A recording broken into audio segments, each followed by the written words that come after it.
headlines on ET now. India is shell-shocked as 22 people are killed and scores injured in a massive stampede at Elphinstone suburban railway station in the heart of Mumbai. The tragedy strikes after commuters rush out of the station after the rain. Cops and railway authorities are also probing the possibility of a short circuit. Railway Minister Piyush Goyal announces a high-level probe into the Mumbai stampede even as the blame game begins. Local leaders blame former Railway Minister Suresh Prabhu and the Railway Board for holding up funds for the expansion of the Elphinstone station. The state government has announced a 5 lakh rupee compensation for the kin of the deceased.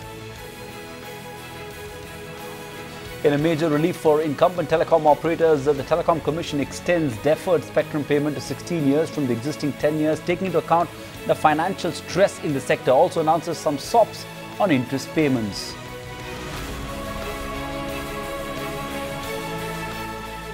More pressure on the fiscal front. April to August fiscal deficit comes in at 96% of the FY18 target of 5.5 lakh crore budgeted target, crawling up from the 92.4 in the previous quarter. In absolute terms, the fiscal deficit now stands at 5.25 lakh crore rupees. Some incentives for exporters is in the works. CT now learns that merchant exports may be exempt from the GST net even as the centre makes some changes in the process for filing returns to reduce the compliance burden. A final decision will be taken by the GST Council once it meets next on the 6th of October. D Street ushers in October series on a celebratory note but gives up some gains in the last leg of trade. The Nifty ends below 9800 even as broader markets outperform. Realty and metals lead the charge while FMCG and IT finish the bottom of the pack. The iPhone 8 twins make their India debut. Mukesh Ambani's Reliance Jio launches Apple's latest handsets with much fanfare. It's a bonanza for Jio users as the telco announces a 70% cashback on the price of the handset with a minimum commitment for 1 year. Hello and welcome to the India development debate. His one column has sparked a massive economy debate, but was it his intention to spread gloom and doom? Tonight on the India development debate, we'll be joined by the man who's been making headlines all week. Former Finance Minister Yashwant Sinha joins in on the India development debate. But before that, we'll touch upon a very important story because India is shell-shocked as 22 people lost their lives in a massive stampede at the Elphinstone suburban railway station in Mumbai. More than 40 people have been admitted to the nearby hospitals.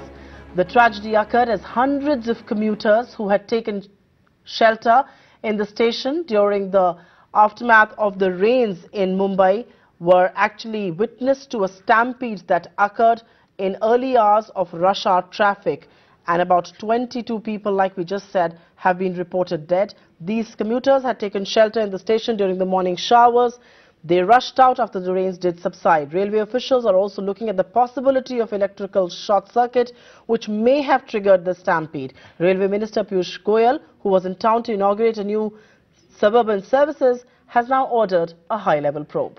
Experts and commuters say the disaster was in the waiting for some time. For one, the Elphinstone station, located in the emerging business hub of Lower Parel, is busting at its seams, and a political blame game has already begun, with local leaders accusing former Railway Minister Suresh Prabhu and the Railway Board for holding up funds required for the expansion of the station. Mumbaikars say enough is enough, and rightly so. This man-made tragedy is clearly a wake-up call for all authorities concerned. Will the government's authorities now finally wake up and act? Now, we wanted the dust to settle because Indian economy can't be a matter of trading charges or barbs. Indian economy, its growth or its slowdown impacts you, the viewer. In fact, it impacts each one of us. And so 48 hours after his grim assessment of the economy did create panic and evoke strong reactions from not just Finance Minister Jaitley but his own son Jayant, we have with us none other than Yashwant Sinha to explain why did he choose to be the doomsayer. Why did he feel the need to speak up now? What would he do differently on banks, on NPAs, on private investment? Why is he singling out Arun Jaitley alone? Don't structural reforms cause chaos, and can India do without these structural reforms anymore? Is he surprised to find himself on the same side of the fence as Palaniappan Chidambaram? And did the rebuttal from son Jayant disappoint him? It's a pleasure to have former Finance Minister and an extremely credible voice on the Indian economy, Yashwant Sinha, join us on the India Development Debate right here on ET Now.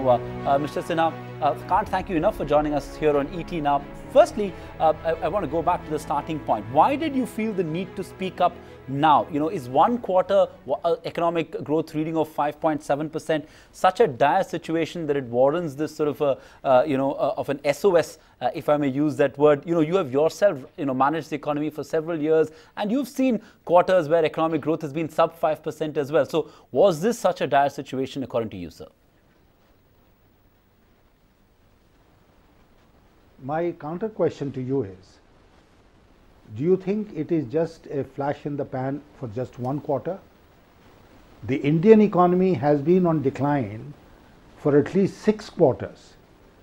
And the latest figures for the first quarter of the current fiscal, which came about 2-3 weeks ago, they at 5.7%, this is the lowest GDP growth which has been recorded in 3 years. So there is a consistent decline, and this is a cause for worry. Then we have taken certain steps which have precipitated this decline. I felt it was my duty, therefore, to raise my voice about the things which were happening in the economy, and the fact that sector after sector of the Indian economy is running into problems, is getting more stressed than before. So therefore, I said what I have said in that article in the Indian Express. It's not a question of one quarter, mind you. I understand that. I know you're raising your voice because you believe that there is a systemic issue here and that needs to be looked into. I understand the sentiment, but your column has certainly spread this sense of panic, this sense of gloom. And given that the fact is that you have a very credible voice, and you do know that panic sometimes or gloom sometimes can be damaging. Is the situation as bad as it was in 2013 when the word taper was breath and when the rupee was falling relentlessly, when the fiscal deficit was high? Will you compare the two situations really, sir, at this point in time and what it was in 2013? No, it is not a question of comparing this situation with some earlier situation. Let us concentrate on what is happening currently in the economy. It was not my intention to spread doom. I am not a prophet of doom, but I felt that it was certainly my duty to point out certain things which are happening in the economy. I mean, rural distress. I don't know how much you travel, Supriya, in the rural areas, but I am in constant touch with my constituency, and I know what kind of rural distress there is. Look at the construction industry. What is happening to the construction industry? Look at what is now happening to the telecom industry. Look at what is happening to employment generation. Look at anywhere bank NPAs, stalled projects. Everywhere there is just a sense of drift, and more sectors and more companies are today facing an existential situation, as I have said. Look at what is happening to the small industry sector, the tiny and cottage industries. Look at the havoc which has been created in the economy because of certain steps which have been taken. Look at the complete collapse of employment opportunities.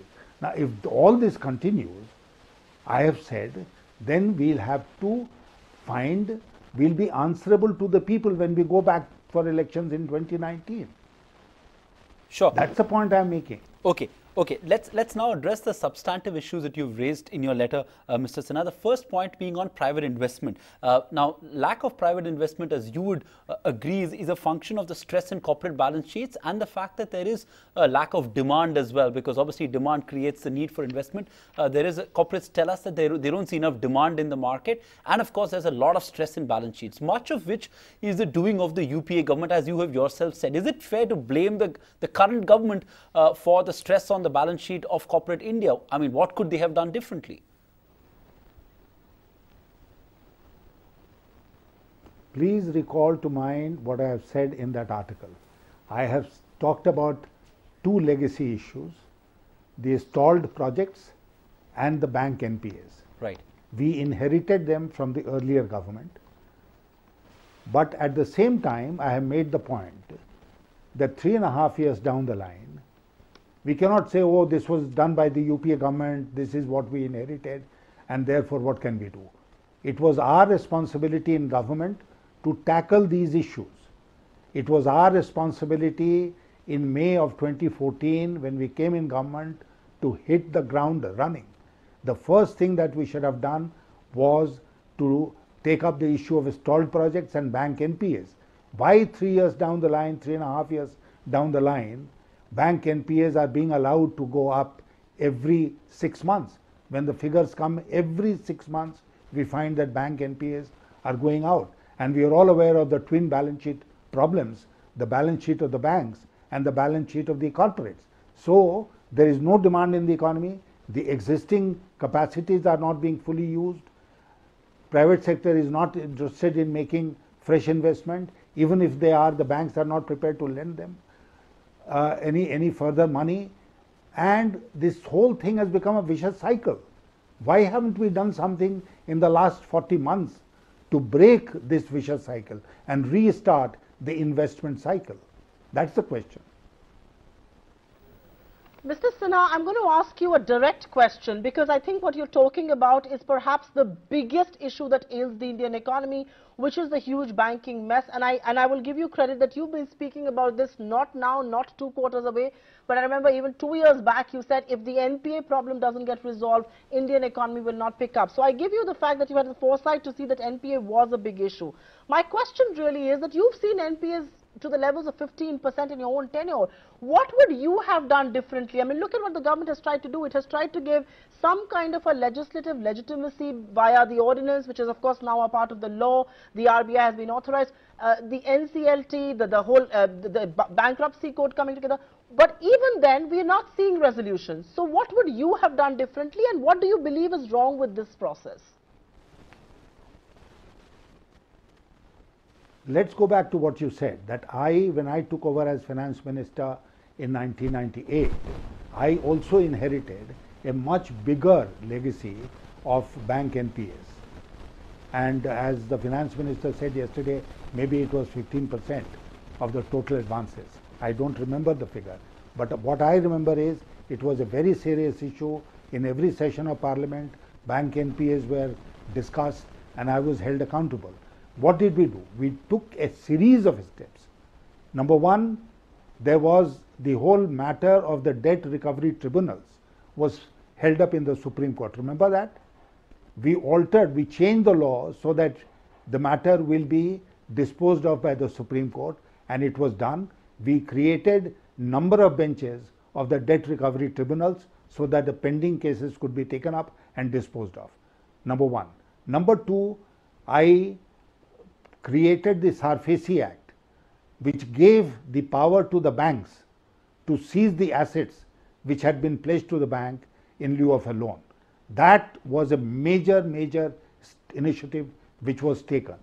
I created the asset reconstruction companies, that NPAs which could not be resolved by the banks could then be transferred from their balance sheet to the asset reconstruction companies.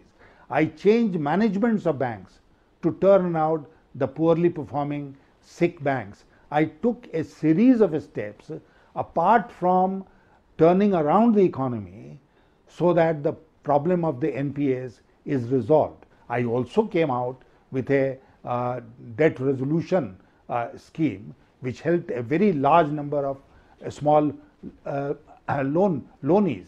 So, it is not that I did not act. I acted on a number of fronts, as a result of which it became possible for us to bring the NPAs down to a reasonable level, and NPAs ceased to be an issue. By the time we demitted office, NPA was not an issue.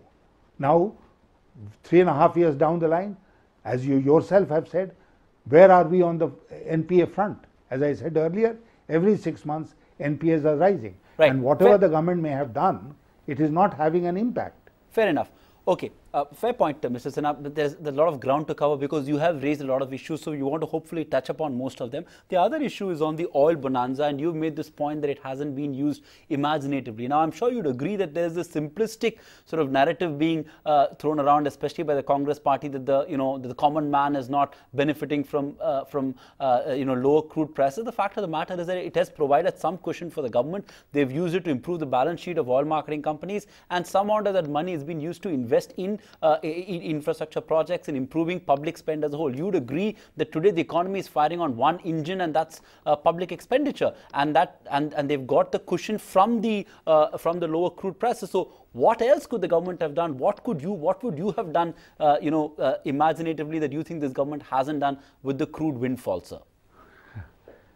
I had done it differently, despite the fact that crude prices were rising after I assumed office. You remember I had imposed a cess in my very first budget of 1 rupee on petrol. What did I impose that cess for? For the construction of national highways. In 1999 budget, I imposed a cess of 1 rupee on diesel, so that money could also be used for the specific purpose of building national highways, rural roads. Now, let me tell you that when you make a generalized claim that we are using the oil revenue for construction of roads for this and for that, nobody believes you. It has to be targeted. The point I am making is, in the very first budget of 2014-15, you look at the figures of the budget, Mr. Jaitley had a bonanza of over 1 lakh crore rupees in terms of reduced subsidies on petroleum products, over 1 lakh of crore. And therefore, what I would have done was, I would have said, this is accruing to us, I am going to use it for this purpose. I would have defined 2-3 purposes and said, we are going to use this money for this purpose, and the money should have been used clearly for that purpose. Now, making a generalized statement similarly, as far as the disinvestment revenue is concerned, that also should have been committed specifically to certain tasks. So that is the way they would have carried conviction with the people. A generalized statement that you are using it for building roads and power plants and this, that, the other, that will not carry conviction. Okay. Sir, I'm tempted to actually move on to another topic that you've touched upon, but I'll just go back to banks for a moment, because, we keep hearing about recapitalization and banks don't have enough funds, and should we be looking to meet the Basel III norms? Are the provisioning norms set by the RBI too tough? So much ground to cover there, but 3 direct questions. Should we revisit the provisioning norms? Should we take leave from Basel III norms? And recapitalization, should the government put its apprehensions aside and actually pump in more money in public sector banks right now? If the government takes one simple step, then they will not have to compromise or take leave of the Basel III norms. And again, go back to what I had suggested. You will remember that I had moved a bill in Parliament in the face of stiff opposition from many parties, in which I had said that we will reduce the government's equity in the banks to 33%. But by law, we will retain whatever control we were exercising on the banks for the government. Now, that did not see the light of the day, because the bill was never returned by the Standing Committee of Finance of Parliament. But that is another matter. The point is Such a bill was there. Now, what, 15, 16 years down the line, my prescription will be, please revisit the issue, please reduce government's equity in the banks. There is no sanctity, there is nothing sacred about 51%. Banking sector is regulated by law. You can amend the Banking Regulation Act and say we'll have 33 or 26% and we'll still retain all this control, and then allow the banks to go to the market. There is no dearth in the equity markets of funds. So they will go to the market and raise IPOs. Through the IPOs, they will be able to recapitalize themselves. It will not be a burden on the budget of the Government of India. That is how we can meet the Basel norms, get money into the bank's equity and move ahead. That is my prescription. Fair enough, and I think there is definitely a strong case for the government to reduce its ownership on PSU banks, and that's a point well taken, sir. Let's just focus and talk about demonetization and GST. And frankly, as things stand, it is tough for anybody to defend demonetization because the short-term pain has been acute and probably far more than the government itself would have anticipated. But on GST, Mr. Sinha, what would you have done differently? Because frankly, the multi-rate structure was decided by the GST Council, which had representation from all state governments and the central government. This is the way it works in a federal polity. Obviously, everyone would admit that a multi-rate structure is not ideal. We should have had fewer rates, but this was all decided in a consensus-based mechanism, and that was the only way we could roll ahead with this reform. So, what could have been done differently? Yes, there are implementation issues, but they are being sorted out as we speak. So, given the tectonic nature of this reform, how could this have really been done differently? Isn't this short-term pain sort of inevitable?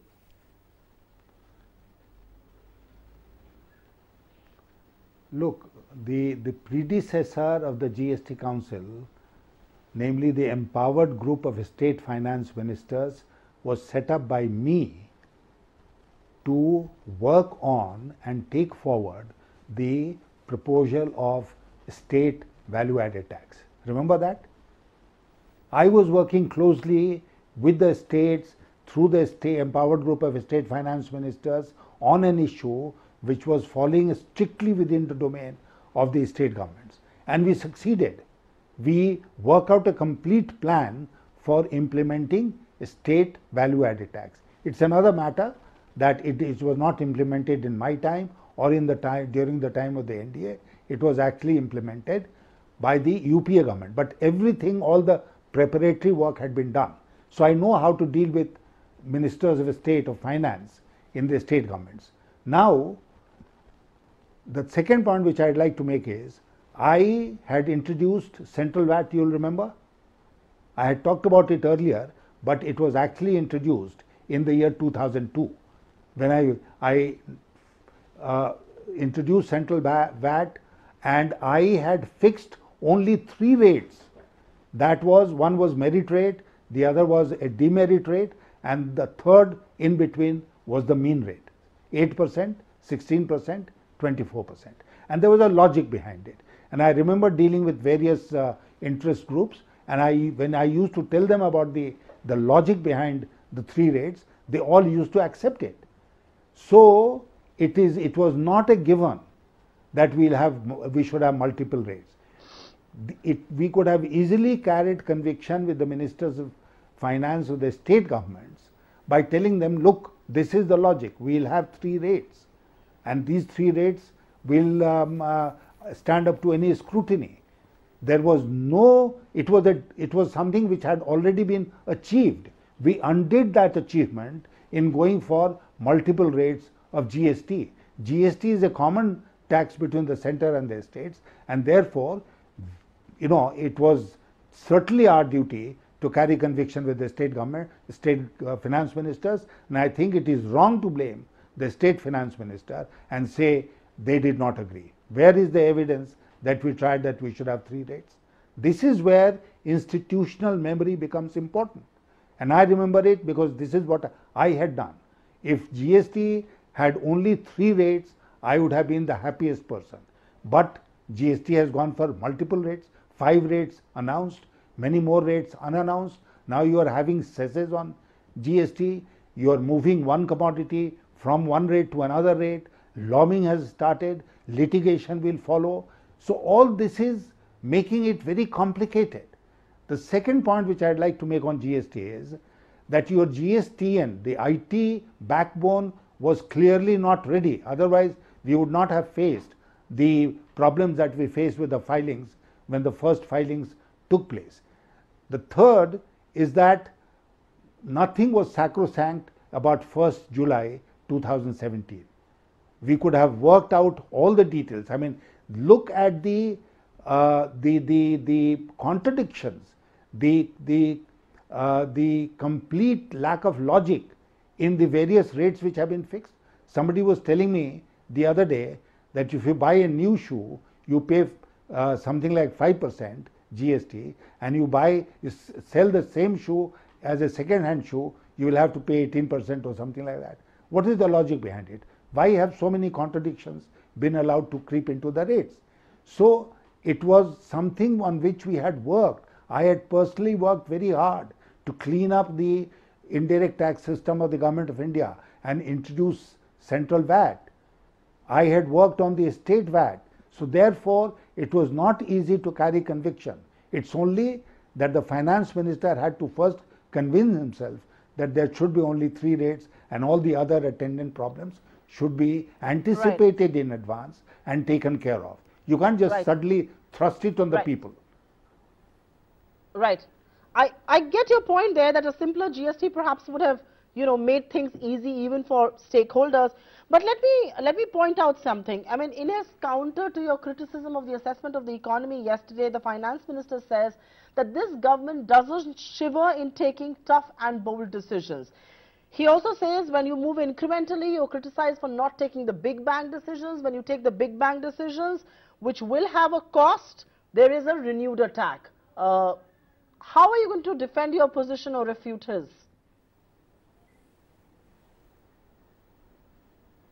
I think I'll quote my friend Arun Shourie, who had said, I think in the context of demonetization, that jumping into a well or committing harakiri is not a bold step. Boldness does not mean this. By all means, go ahead and take bold decisions. Who is preventing the government from taking bold decisions? And nobody is criticizing them from any of the bold decisions that they may have taken. But that is not the issue. The issue is bold or incremental. Whatever decision you take, you have to anticipate things. You have to look at the consequences of your action and prepare people for it and ensure that the aftermath is minimized, that the after effects are as less troublesome as possible. This is the responsibility of people in the government. And that's not been done. So now, do you also believe that we are underestimating the potential upside of both demonetization and GST? Just yesterday, Morgan Stanley came out with a report that says that India's digital leap is a multi-trillion-dollar opportunity and that they believe the economy could get to $6 trillion in just less than 10 years. Are people, and critics potentially underestimating the upside that demonetization, GST, the Jan Dhan program, and of course the Aadhaar, the JAM Trinity, the upside that this could give us, is that being completely underestimated? I have no quarrel with Jan Dhan, I have no quarrel with JAM, I have no quarrel with digitization. But the point which I'd like to make is, all this will come gradually. If Morgan Stanley is saying it's going to unfold in 10 years, they may be right. But 10 years is a long time. And you can't tell the present generation that benefits will float 10 years. We are not planting a tree where I can tell my grandchildren that you will reap the benefit of this timber tree. No, people are looking for solutions now. And along with long term, therefore, we also have to take care of the short term. We cannot completely ignore the short term and say things will happen in the long term. Sorry, that is not acceptable. I'm going to ask you a more personal question. Why have you singled out the Finance Minister for the mess in this economy? Are you making this a personal attack? Because I'm presuming here that, like a lot of people, you will agree with me when I say that a lot of decisions are taken at the PMO, at the Prime Minister's behest. The entire cabinet is also sometimes responsible. So why single out the in charge of North Block alone then? No, if I am talking about the economy, Supriya, then will I start blaming the defense minister or the home minister or the external affairs minister or any other minister in the government? I will look at the performance of the finance minister. And the finance minister has never said that he does not enjoy authority, that he was not privy to various decisions which have been taken or was not responsible for them. There is nothing that he has said on record. These are all rumors which keep floating that no minister matters and the finance minister was not consulted on demonetization and everything is being managed by the PMO.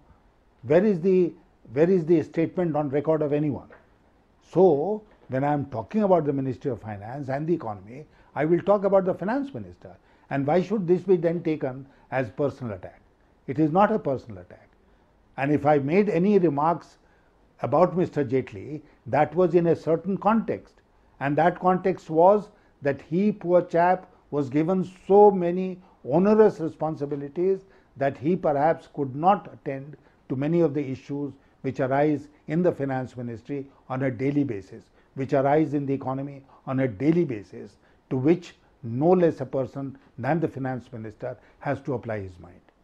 Not raising any questions on the competency of the finance minister, because that's something that people would want to know. You may have issues with some of the decisions taken, but you're not raising questions on the competency of the finance minister, because if you are, then you should ideally ask for him to step down, which you're not.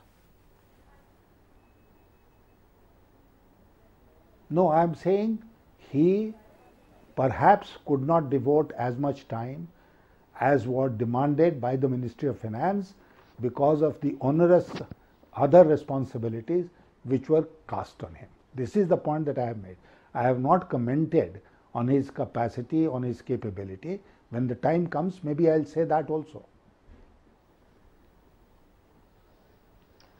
On his capacity and capability, we'll have to wait and watch. But when you say he was thrust upon with other jobs, I'm presuming you are blaming his boss for it because he took on those responsibilities given by his boss there. But I'll ask you to answer that question, but I'll also club it with, you know, something that didn't quite impress me. No, the I'll finance stop you minister here, said yesterday. Supriya. I'll stop you here. Okay, go ahead, sir. I will stop you here and I'll say that in that case, the finance minister, Mr. Jaitley, should have gone to the Prime Minister and said, please don't burden me with this charge. Finance ministry is enough. I cannot handle the Ministry of Defense even on a temporary basis. I cannot handle the Ministry of Corporate Affairs even on a temporary basis. Is there any record that he went and told the Prime Minister this? So he thought he was capable enough to handle all these ministries. Okay, okay. Sir, I'm going to ask you a quick question on what the finance minister said at that book launch yesterday, and he referred to you, of course, and without naming you, he said he termed something called an 80-year-old job-seeking aspirant. Why have relations fallen to such a low? I don't know. You will have to ask him. You will have to ask him. And did it hurt? You know, it was such a cheap remark to make. I mean, I have met a very large number of people today who have told me that it was a very, very cheap remark that he made. And I will not compromise with my dignity by even condescending to reply to such a cheap accusation. Mm-hmm. But Mr. Sinha, in his defense, some may say that some of the comments in the article, the reference to poverty, the fact that you believe he is inflicting the entire nation on poverty, may have hurt him as well. But I mean, that's just a counter argument that would get thrown. I want your reaction to that, but also want to step in one question on, do you believe also that it's ironical in some ways that today you and Palniappan Chidambaram, someone whose policies and whose style of governance you have rejected for years, you've criticized every budget of Mr. Chidambaram on sound grounds, find yourself on the same side of the fence as far as matters of the economy are concerned? Isn't it ironical, sir? No, it is not. It is not. I have serious differences with Chidambaram. I had serious differences when he was in government as a minister and I was in the opposition, and similarly When I was in government, he was in the opposition. We belong to two different parties, and we have our differences. But at the same time, I'll say there is no law in this country which says that if you have differences on some issues with a person, you cannot agree with that person on some other issue. If Mr. Chidambaram has decided to agree with what I have said, I am happy. I am not unhappy as to why Chidambaram is agreeing with me, and nobody should really be happy. I mean, bringing what Chidambaram said about me or what I said about Chidambaram, digging it out of history and placing it before the people makes no sense today. Fair point indeed. I do want to turn focus, sir, and ask you a question. As a senior leader, as a former finance minister, as a member of the BJP Margdarshak Mandal, one would expect you to give a lot of advice to this government. Have you had the opportunity to present your views on the economy and the shape of things to the Prime Minister himself?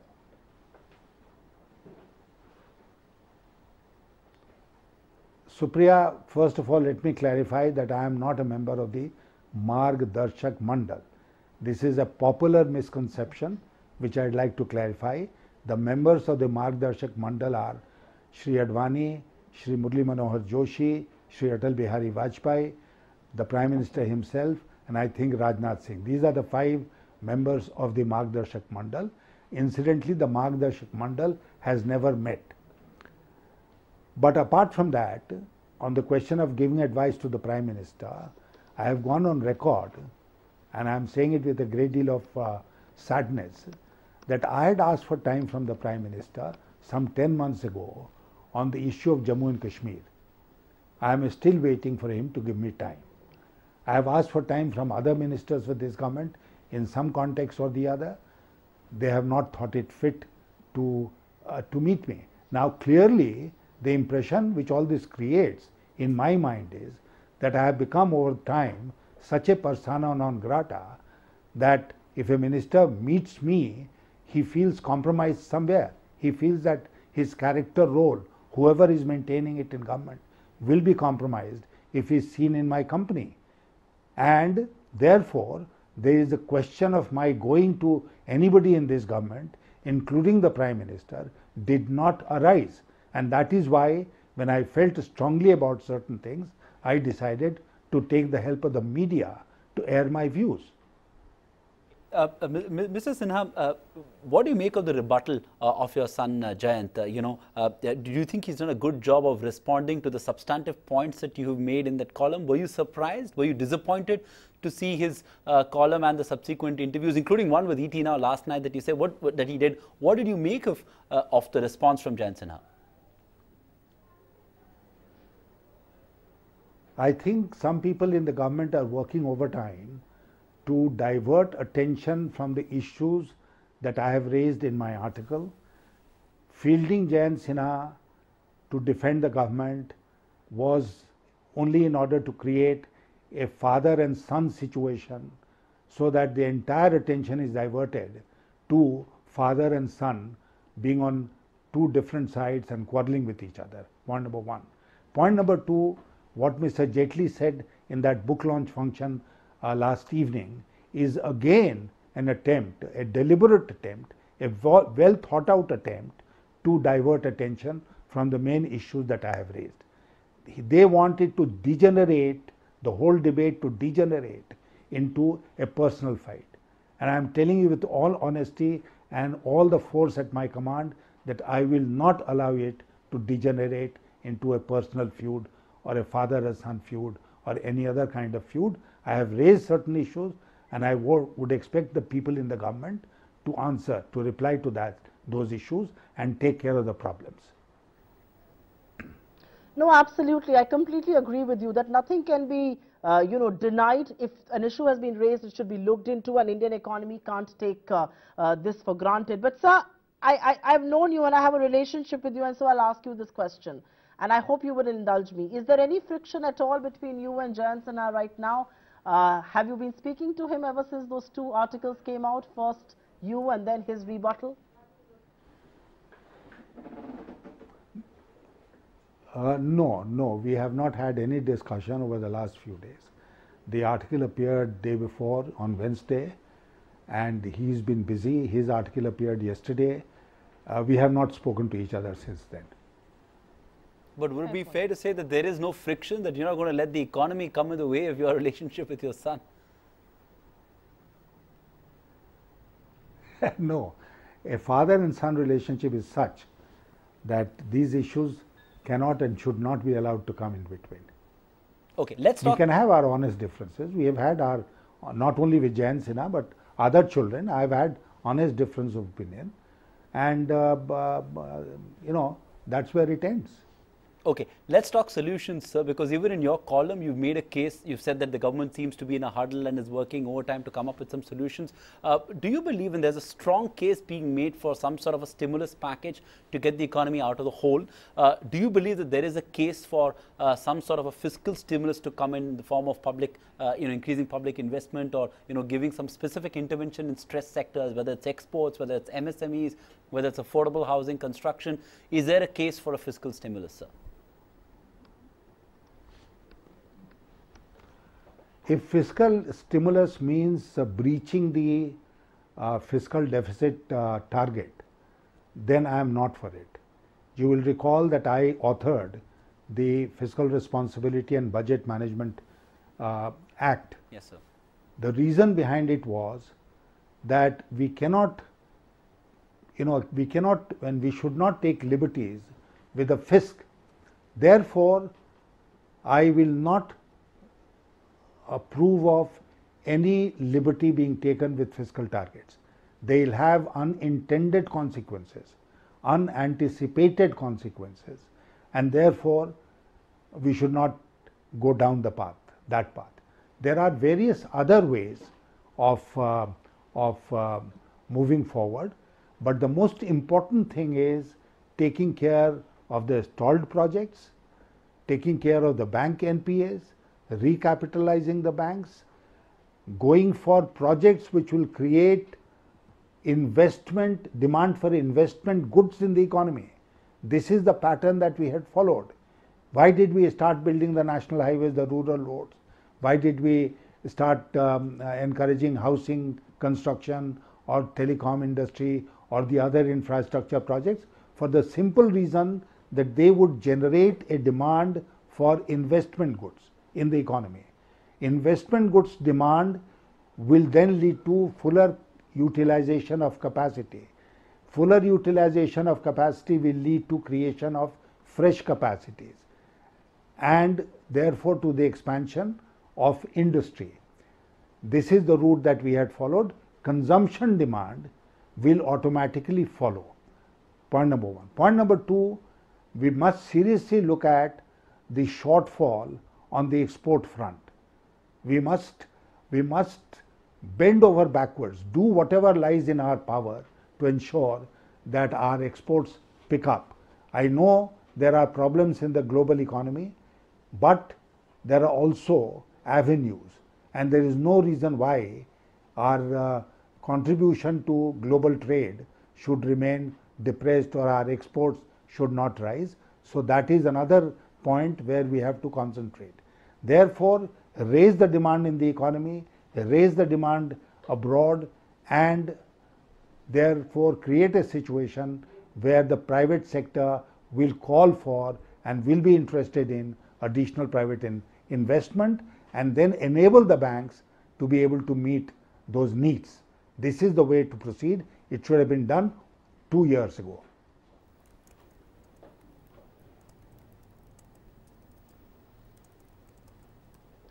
Sure. Sir, you spoke about exports and you said that exports should be given a lifeline. I have a very, very short question, and this is the second last question that I have, and I think Sandeep has another question and we'll wrap after that. But the whole idea in New Delhi seems to be that national pride is linked to where the rupee is. Now, for every practical purposes, a weak currency is what is going to give an impetus to exports. There seems to be this misplaced notion. Having been finance minister and having been finance minister during the currency crisis, with Bimal Jalan at RBI, I'm sure you have a view on that, don't you? No, I think the issues are very clear here. undue volatility in the exchange market, which is also in evidence, incidentally, should be avoided. And it is the RBI's duty to intervene in the market whenever needed, not to fix the exchange rate, but to ensure that volatility is avoided. Having said that, I entirely agree with you that it is not a matter of national pride where our rupee is vis-a-vis the dollar or the euro or the British pound or the Japanese yen. The rupee is being traded in the market, and therefore it must be allowed to find its own level. And if we find that it is causing problems as it is today for exports, then we have to make sure that steps are taken to have a more balanced value of the rupee than exists at the moment. We know that a lot of foreign money is flowing in our system, which is what is giving a strength to the rupee, right or wrong. But then it is the duty of the RBI to ensure that the rupee does not revalue itself to such an extent that our exports suffer. Last question to you, Mr. Yashwant Sinha, we're sort of going back to one of the earlier questions, which is, and you'd understand, you'd appreciate this more than anyone else, that an economy runs on sentiment, economy runs on hope. And while you yourself agreed that your objective was not to paint a doomsday scenario or not to be a prophet of doom, but it's definitely hurt the sentiment in the economy. People are worried now suddenly. People are talking whether are we in the middle of a crisis, even though there is some amount of macroeconomic stability. Was there no other option for you to have put your point of view across without this potential collateral damage, wherein the sentiment suddenly seems to have been pulled down a bit because you're a credible voice? You're not just another commentator or another economist, but you've been a former finance minister, a very senior leader of the party that is in power.